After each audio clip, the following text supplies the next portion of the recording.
matter of personal and collective privilege. Mahiya naman kayo. These are the very exact words uttered by the President 8 months ago.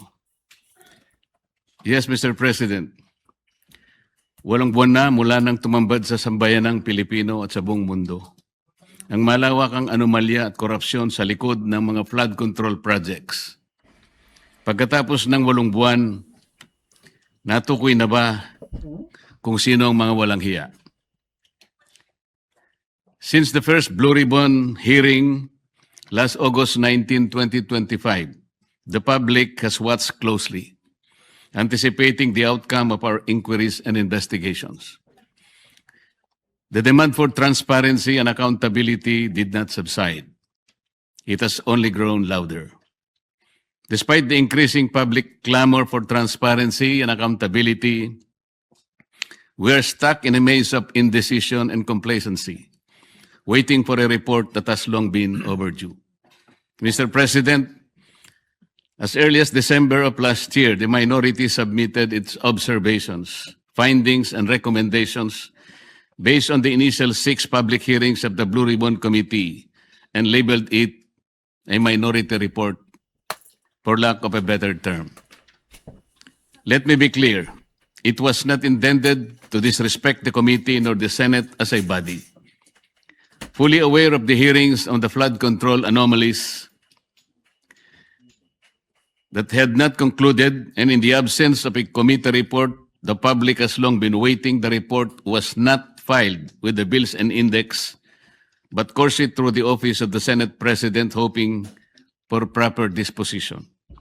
The minority report was initiated out of our solemn duty to the Filipino people who were eagerly awaiting and demanding for the Senate's decisive action on the nationwide flood control scandal.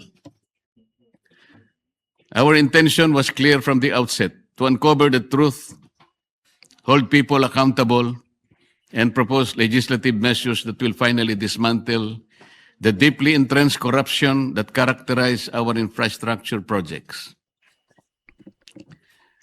Ladies and gentlemen of this chamber, the people have waited long enough. It has been 7 months since the first Blue Ribbon hearing. For far too long, the public have been agitated, disgusted, and tormented by the thought that more than 1 trillion pesos have been openly looted from the National Treasury. Yet to this day, no one has been held accountable except for the small fry. In several instances and interviews, the chairman of the Blue Ribbon Committee has said that a partial committee report is to be released. Last November 24, 2025, the chair stated in an interview, and I quote, "Magsasubmit kami ng partial committee report based on info so far gathered during the previous hearing."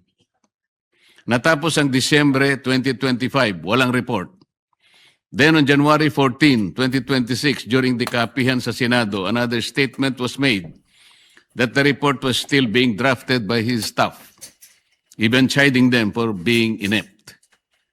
Are we supposed to depend solely on the capacity and perhaps the willingness of our staff to produce a report that the Filipino people have been waiting for? A report that is not merely a formality but a duty we owe to the public we serve. It was out of exasperation that on January 20, 2026, we took it upon ourselves to formally release the minority report in a press conference to prevent the findings of our inquiry from being stalled while the public continues to wait for answers. Yet again, on January 26, 2026, the chairman once again said that BRC's partial committee report was almost finished. Mr. President, the minority report was not done half-heartedly, nor was it done out of disregard for this institution. It was done because the Filipino people have been waiting for this chamber to tell them what has been found. The submission of a minority report therefore served a simple yet necessary and urgent purpose: to let our people know that something has been done, at least from our side. Sadly, after the minority's press conference, Said report was vilified without even the courtesy of reading it. The BRC chairman was even blunt when he said that the place for the minority report is the trash bin. Sa basurahan, a submission anchored in the same hearings, three of which he actually presided, the same resource persons, and the same affidavits. Masasabi ba niyang pangbasura lang din ang lahat ng iyon? Kung itatapon sa basurahan ang ulat na ito, hindi ba't para na rin nating itinapon ang lahat ng ebidensya kasama na ang dalawang privilege speeches niya na ginamit sa minority report? With due respect, the Senate was never meant to be a place where inconvenient findings are thrown into the trash bin just because they challenge the preferred narrative. The minority report exposes how ghost and defective blood control projects stem from systemic corruption embedded in the country's infrastructure planning, budgeting, and implementation processes. It unraveled a corrupt monitoring and quality control system that gave way to a normalized system of kickbacks, rigged bidding, and budget insertions involving lawmakers, DPWH officials, and favored contractors, even as it recommended comprehensive reforms through proposed measures to address the issues across all stages of project implementation. Finally, the minority report raised serious concerns about veering away from the initial course of investigation, from pursuing major perpetrators to selective summoning of witnesses, intimidation or discrediting of whistleblowers, and the failure to summon key political figures. This shift will undermine public trust and weaken the truth-seeking function of the Blue Ribbon Committee. As we have witnessed, after the testimony of ex-Marine Sergeant Orly Gutesa, there has been a month-long halt in the investigation, giving the persons mentioned by him, John Paul Estrada and Mark Tiksay, to flee the country to parts unknown. The resignation of BRC chairman that followed already changed the narrative. Gutesa, the only witness who connected the money trail from Saldico to Martin Romualdez, was painted to have faked his notarized sworn statement. Siya pa ang tinakot kasuhan ng falsification of public documents at perjury. To rectify this, Mr. President, I just filed a disbarment complaint against Attorney Espera and administrative complaint against Executive Judge Season of Manila RTC. Meanwhile, on February 11, 2026, my office received what appears to be a draft report from the Blue Ribbon Committee, which can only assume to have originated either from the chairman's office or from the Blue Ribbon Committee which he chairs. What was transmitted to us, Mr. President, was a link to a PDF document bearing a watermark OS Marcoleta across each and every page. Yet the said partial report does not bear the signature of the chairman, a formality ordinarily expected of any report issued by a committee, particularly from the Blue Ribbon Committee. Given the circumstances, the status of the Blue Ribbon partial report is unclear, and it could easily be disowned or disavowed at a later time. In light of this, Mr. President, guidance is respectfully sought on how such a document should be properly regarded by this body. The same people were hell-bent on criticizing the manner by which the minority report was submitted. Yet they have no qualms circulating a supposed committee report in a manner that lacks even the most basic formalities expected of an official document of this institution. Maybe because of the following observed weaknesses. In the BRC chairman's interview with Dos por Dos on DCRH as early as July 31, 2025, he alleged that there are at least 60 sitting congressmen who also acted as contractors of infrastructure projects in their own districts. In a press conference and in a press release dated August 10, 2025, posted on the Senate website, the BRC chairman disclosed that House members called him and that he had a list of 67 congressmen who were contractors. Yet he did not summon them to any BRC hearing. Why did he not name them, to be fair to the rest of the members of the House of Representatives? In the sworn statement of the Diskaya, 17 congressmen were also mentioned. Why were not they asked to appear before the committee? On the other hand, the statements of former Yusek Bernardo and his cohorts Alcantara and Hernandez, who named certain senators upon the intercession of the Department of Justice, were readily heralded as gospel truth. The chairman of the BRC has also named at least 11 contractors in his first and second privilege speeches, whom he crucified to be involved in the flood control mess. Bakit hindi na sila ipinatawag? Bakit iilan lang mula sa 11 kontratistang kanyang tinukoy ang aktual na humarap sa pagdinig? Bakit namimili? Ano ang ibig sabihin nito? Remarkably, on November 14, 2025, the BRC chairman invited former Speaker Martin Romualdez to testify in its 7th hearing. He did not appear.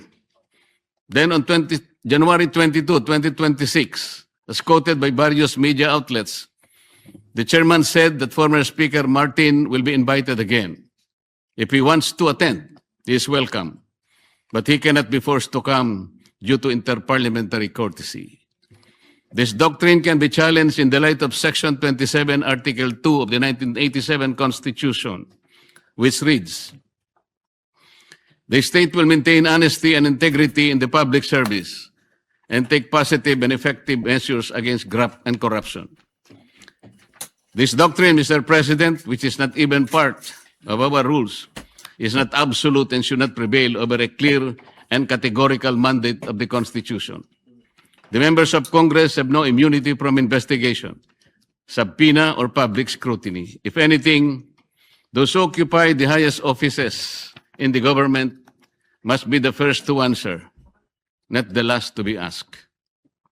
And on January 11, 2026, in a radio interview over DZBB, the BRC chairman said that there is no solid evidence linking former Speaker Martin Romualdez to the flood control controversy.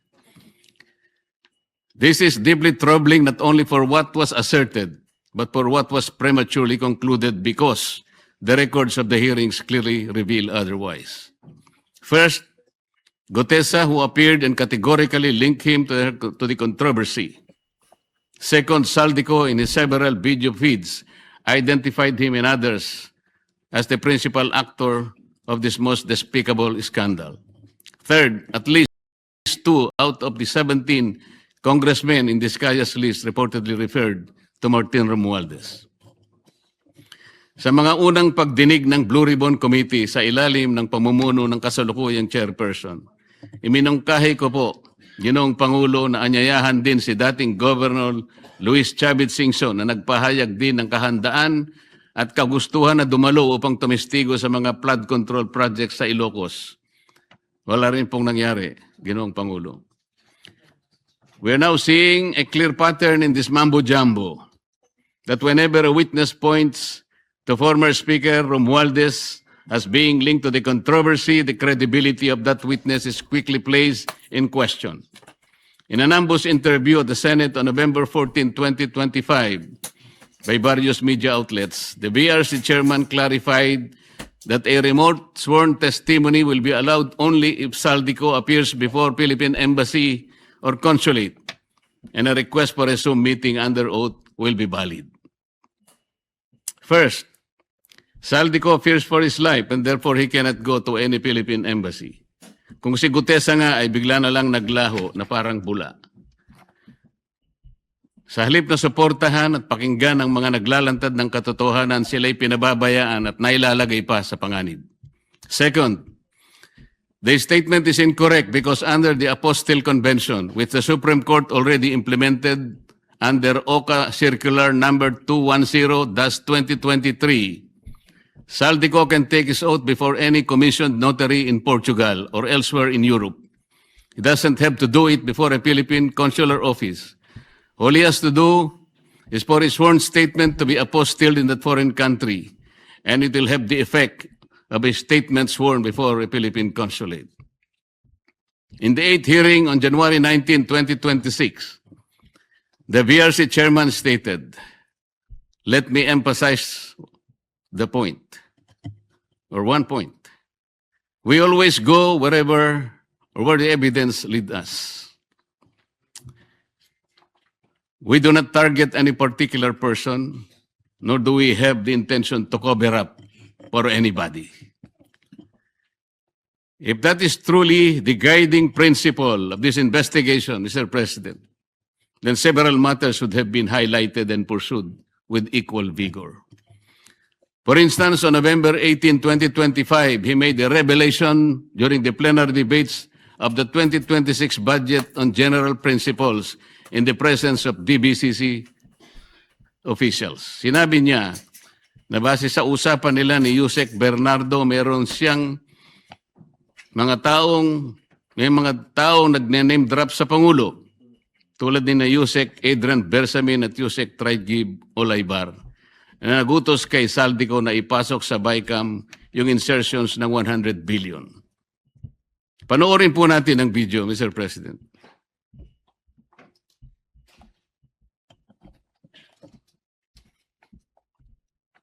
Sabi niya, ang pagkaalam niya, kasama si Yusek Adrian Bersamin. 8 billion pesos, Mr. President, in at least 10 deliveries. The modus that yung arrangement nila is, may tigisa silang armor van. May armor van si Yusek Olaybar, may armor van siya, magpapark sa basement ng Diamond Hotel, darating yung van driven by Olaybar, and possibly, sabi niya, hindi siya sigurado, and possibly, along with Adrian Bersamin. Bakante yung armor van, ipapark, idadrive yung isang van na puno ng pera.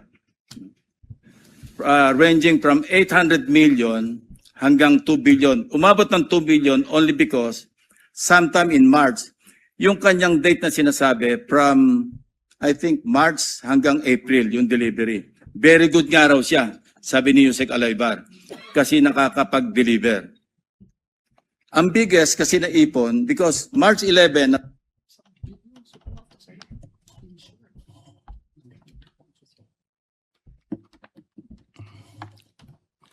Ngunit kailanman ay hindi po naimbitahan si Yusek Adrian Bersamin upang harapin at linawin ang akusasyong ito na mismong chairman pa ang nagsiwalat sa plenaryo.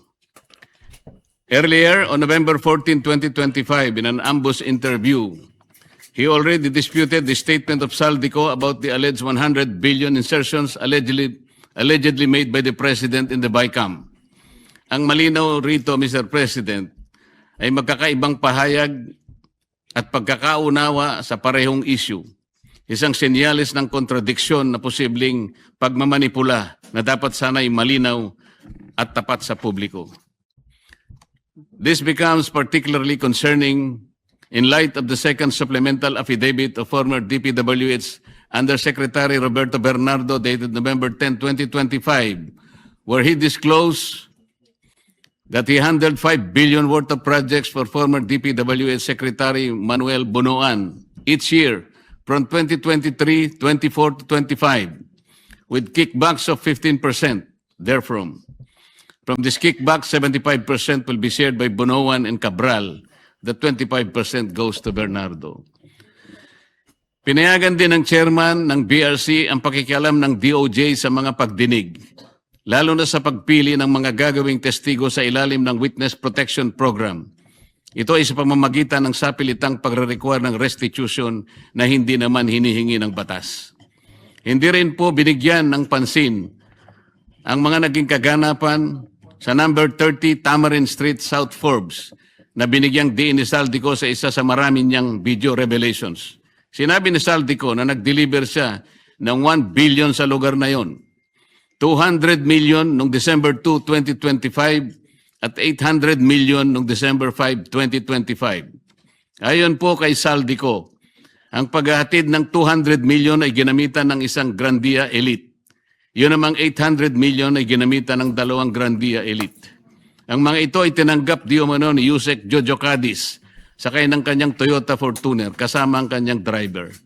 Ang mga perang ito ay inihatid daw sa bahay ng Pangulo sa Naray Street gamit ang mga nabanggit na mga sasakyan. Ang dami pong dapat inimbitahan upang linawin at maimbestigahan ang bagay na ito. sa Yusek Jojo Cadiz at ang kanyang driver, ang mga opisyalis ng korporasyon na may-ari raw ng bahay, si Nelson Go na dami raw ni Martin Romualdez sa nasabing korporasyon, ang security agency na bantay sa nasabing lugar upang makuha ang logbook ng pagpasok at paglabas ng mga sasakyan noong December 2 at December 5, 2025, o kaya ang CCTV footages para makilalang ganap ang mga sasakyan at drivers na may dala ng mga sasakyan at sa pagitan ng alas 9 hanggang alas 10 ng umaga. Sa halip, ang tinawag po ay dalawang babae na nagtakip pa ng mukha at hindi nagbigay ng sworn statement sa mga miyembro ng BRC. At nung tanungin ko sila, napansin naman po ninyo, Ginoong Pangulo, ang chairman pa ang sumasagot.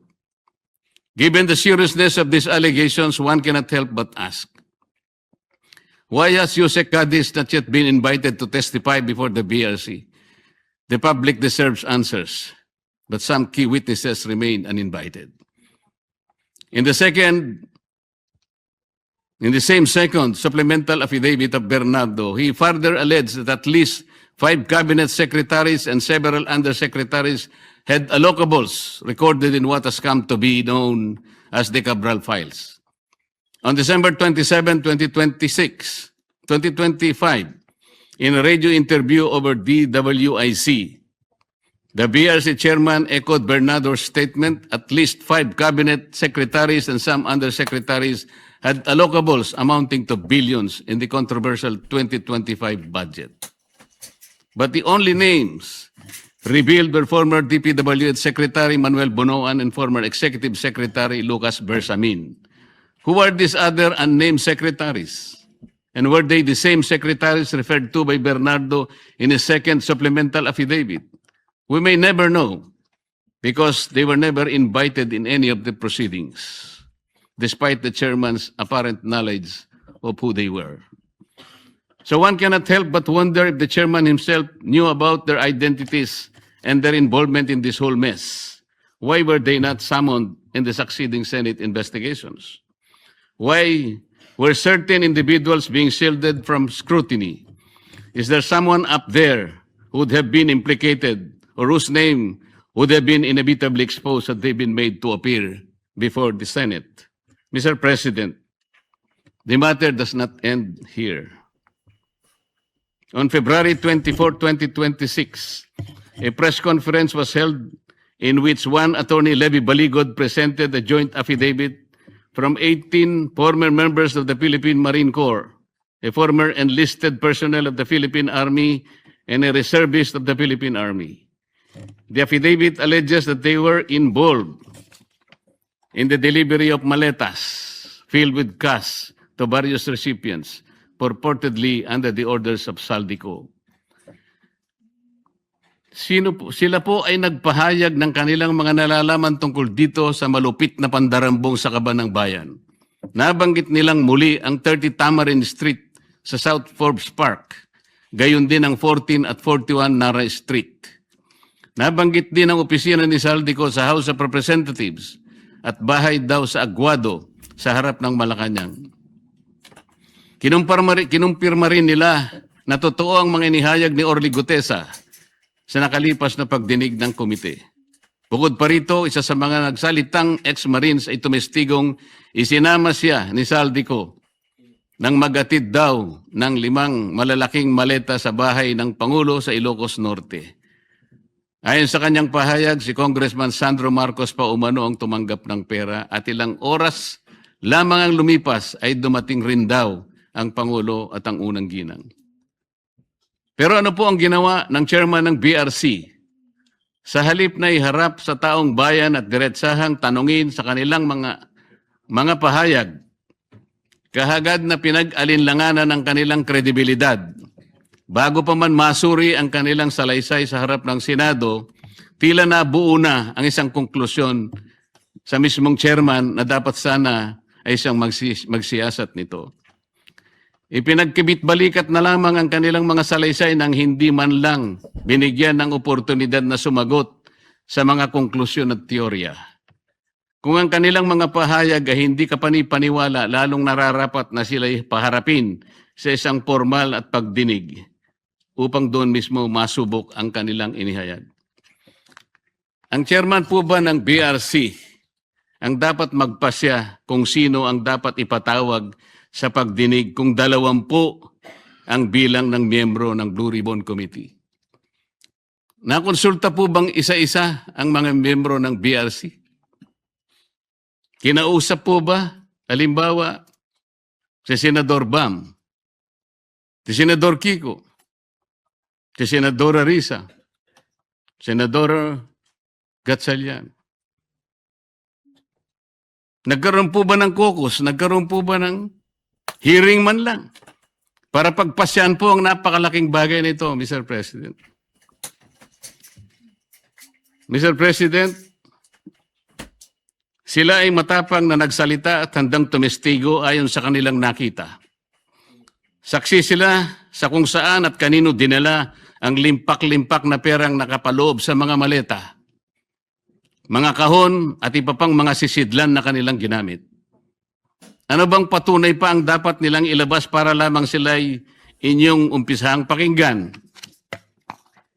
O baka gusto nilang ang maleta pa ang magsalita? Hindi raw kapani-paniwala. Sila nga ang inutusang magdala ng pera, Ginoong Pangulo. Kaya ang tanong, ano bang kinakatakutan ng chairman? Ano na po ba ang nangyari sa pagsunod sa ebidensya? O piling ebidensya lamang ba ang susuriin at ipipikit na lamang ang mata sa iba?